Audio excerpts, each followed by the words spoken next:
Welcome back to Ink Fire and Feminism, the podcast about banning books, but told by me, your host, Mackenzie, and Abby Lewis.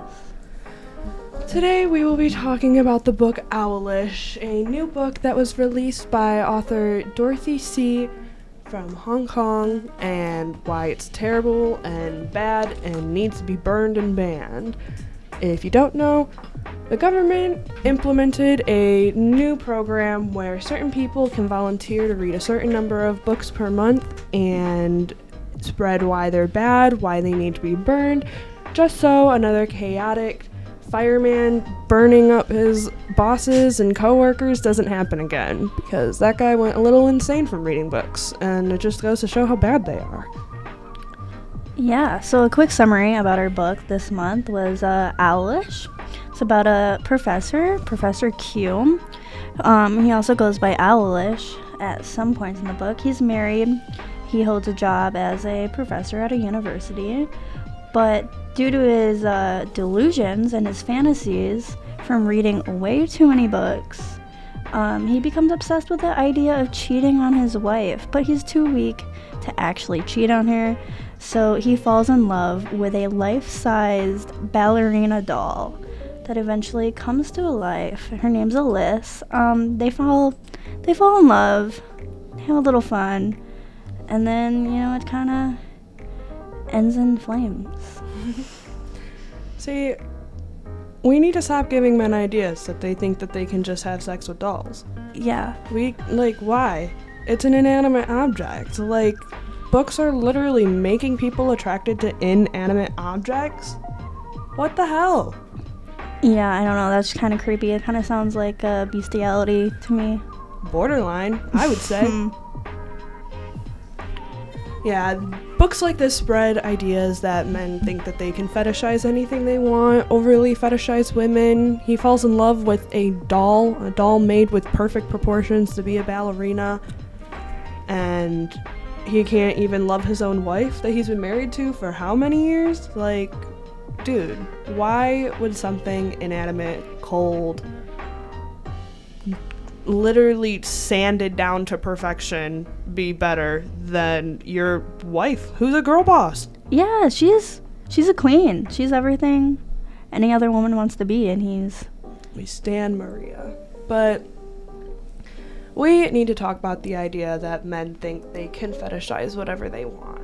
After reading this book, it just became apparent to me that some men will only love what they can control, and the second that it becomes uncontrollable, they won't even give it the time of day anymore. Yeah, absolutely. Women have worked so hard to be viewed as people for the last few centuries, and this is just pushing us back.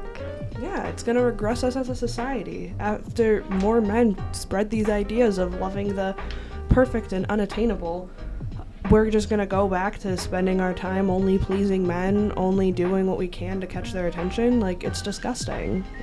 Books like this need to be burned. Stop regressing us as a society. Yeah, absolutely. And I think it's an important fact in the book that when Owlish comes to life and she kind of has her own mind and her own wants, he isn't as attracted. Exactly. He couldn't even get it up. His lifelong dream, he can't even get it up.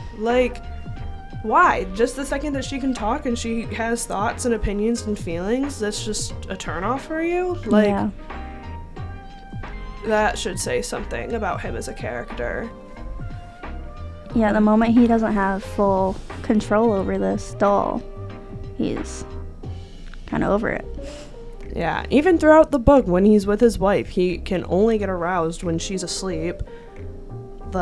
Only gets aroused when she actually does her hair and makeup and gets ready, which isn't who she is as a person.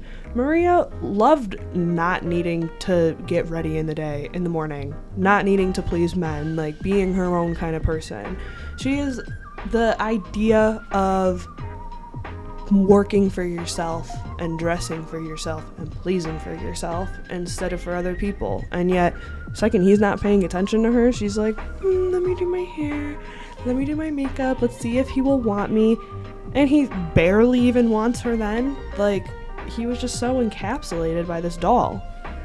Yeah, exactly. She's, an independent queen, and She didn't need nobody, but Professor Q is a creep. He is a creep. And then he's just so obsessed with her, he doesn't even realize that kids aren't even attending his classes in the university anymore. Yeah, he has no idea what's going on around in the world. He's completely caught up in his fetishes. Imagine just being so horny you can't even see that people aren't coming to your classes and people don't care about you and that there's possibly a world war happening. Yeah, the world is falling apart and all you care about is this doll that you want to fuck so badly. The dreams he has about her. Oh, and yeah, his dreams are like predatory too. He's got like some thoughts, like he imagines some ballerinas giving him a blowjob and he describes it as childlike, which is dangerous in society. This man needs to be locked up. This man needs to be burned with the book, in my opinion. Imagine describing something so sexual as a blowjob as childlike wonder in your eyes. That made me want to vomit. That screams a predator. He needs to be locked up off the streets. The fact that he went so long without being caught in his affair is astounding to me. Yeah, these aren't ideas that should be put out in the world for young men to be envisioning as something they would want. If the government is right in how much power books hold, children will read this book, young adults will read this book and think that there's nothing wrong with it and follow blindly to the ideas that Professor Q is inhabiting. And we're just going to raise another generation of men who overly fetishize women and overly fetishize dolls and go back to the 1950s when everybody wanted to be Barbie.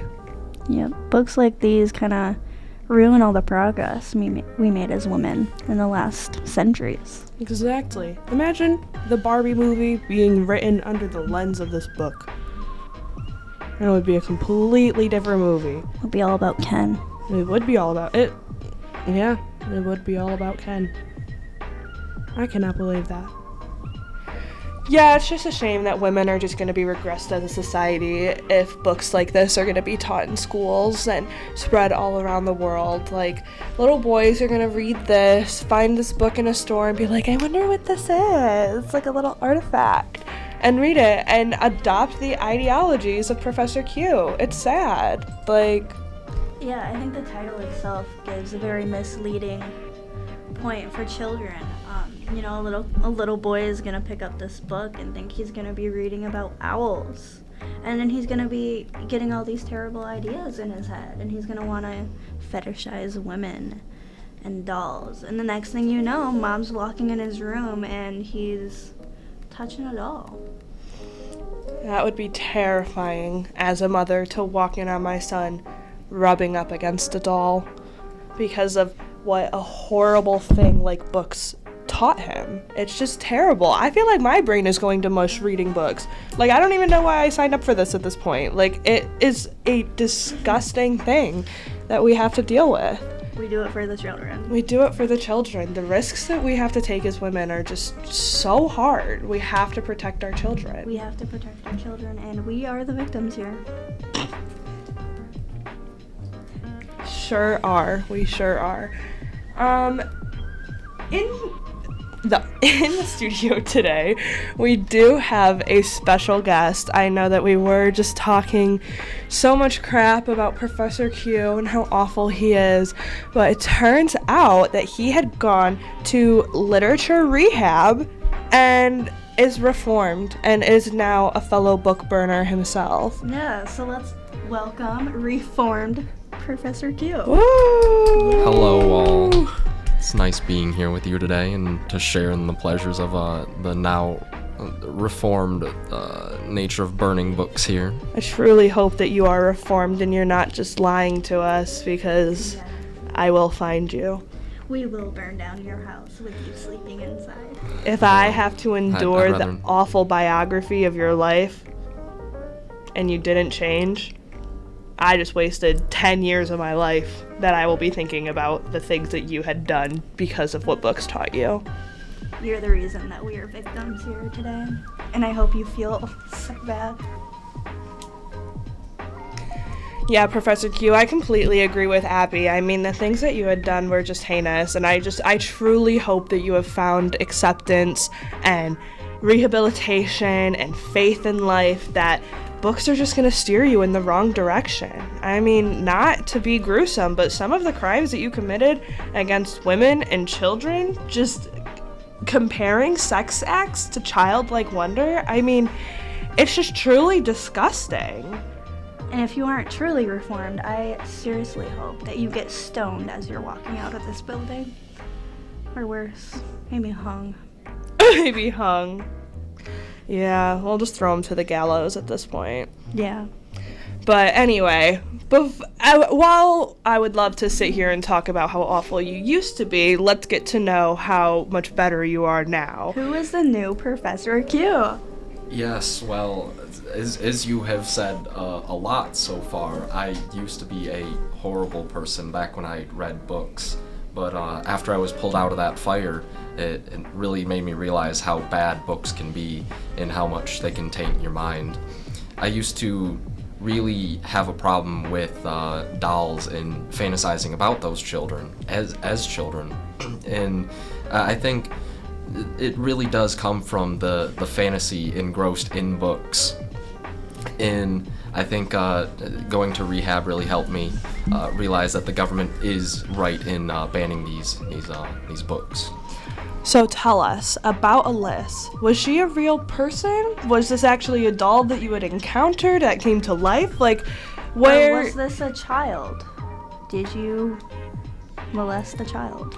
No, fortunately it was just a doll. During rehab I had come to terms with, I did have some schizophrenic episodes and I was hallucinating pretty severely about these dolls and them coming to life every once in a while. It's a shame. Mental health needs to have more awareness attached to it. Schizophrenia is a real problem and books are just going to make it worse. Yep, books really indulge in those issues, you know. It does. Books really do highlight the issue with mental health, especially with mental health cases like schizophrenia, really indulging in those fantasies and projecting those hallucinations to something more real. So, tell us, do you actually only love what you can control, or has that changed since rehab as well? I think that was definitely a part of the schizophrenia there. It was part of the... It was a part of what helped ground it in some sort of sense of reality, made it feel more real, but I feel like going to rehab really helped with that. I'm able to cope with a lot more that I can't control. Are you able to now love your wife? Quite the personal question there, but All right, Professor Q, and we're dying to know. In the novel, it said that you only got aroused by your wife when she was asleep. Is it still like that since being in rehab? Or are you able to finally become a full person and love her normally? Because I know you had a lot of issues with your sexuality in the book. yeah, that was quite the issue, and rehab has helped with that quite a bit. It has become a lot easier and quite nice to be able to have relations with her again. Fantastic. Do you have any other questions you'd like to ask? We've heard that you now have a most wanted to burn list. Can you share some of your book dislikes? Oh god, I wasn't prepared for this. Are there any Say recommendations anything on about books. Ones yeah. that teach you things. So books like high fantasy novels, I think, are particularly bad. Maybe some old classics like Lord of the Rings or something. I think those are particularly bad for drawing people in. And there are other short stories like The Adventures of Don Quixote. I think really shows what can happen to people if they read too many adventure series. It really distorts their view of reality, makes them see things that aren't there, and really makes them act in ways that they shouldn't be. I think I heard about that short story. Do you mind telling us a little bit more about it and why you relate to it? Ooh.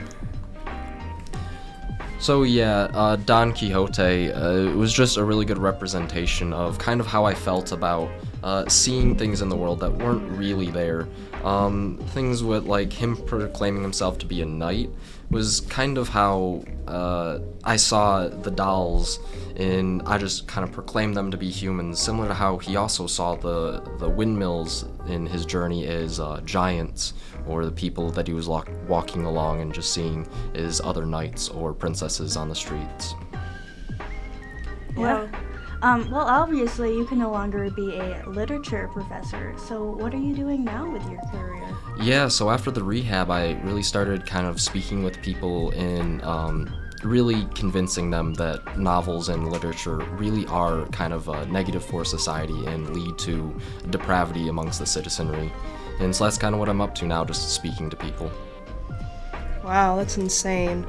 Well, I'm glad that you got the help that you deserve and that you are now reformed and understand Captain Beatty's ideas of burning books and why they're terrible. I mean, you heard it here first. We have gender confusion, sexuality confusion, pedophilia, like schizophrenic breaks. All cost from books. Like, I don't see any positives in having them. I'm scared that I'm gonna have a schizophrenic break after volunteering for this government program. It's just insane. He would have been just fine his entire life if he had never picked up that first book. That's very true. Books are horrible for the mind, and I would never want to be in your position, having to read all those books. Well, I'm so glad that we got to talk to you and understand why books are just so terrible for this world. And I hope all of the listeners out there take this podcast as nothing but informative and truthful, and that we would never spread misinformation to you, and we would never tell you something we didn't wholeheartedly agree on.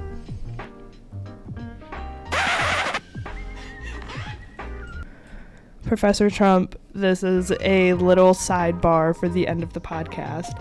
We completely understand the power that literature does hold and do not believe that burning books would ever be a good idea. It's just written from a comedic point of view.